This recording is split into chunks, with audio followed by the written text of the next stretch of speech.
ఈ దారుణం, ఈ మారణం, ఈ ఘాతకం, ఈ సంకటం ఏ నాటికైనా ఆగేనా? మారణహోమం మరణ మృదంగమైన వేళ, రాకాసి కలం రక్తపాతం రచించిన వేళ, రామరాజ్యం గెలిచే ప్రయత్నంలో రావణులు చితిగా రాలిపోయే వేళ జరిగే బీభత్సం ఆపడం కోసం పోరాటం సాగించే వేళ, భరతమాత ముద్దు బిడ్డలు ప్రాణాలు అర్పించే వేళ, తీవ్రవాదం ఎంత తీవ్రమైన, ఉగ్రవాదం ఎంత ఉద్విగ్నమైన, దారుణాలు ఎంత దారుణమైన, గుండె లోతుల్లో ధ్వనించే ఐకమత్య సందేశం.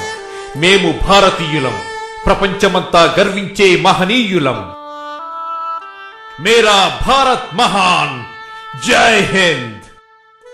మన దేశం కోసం ప్రాణాలర్పించిన జవాన్లకు 2 నిమిషాల పాటు మౌనం పాటించి శ్రద్ధాంజలి ఘటించవలసిందిగా ప్రార్థన.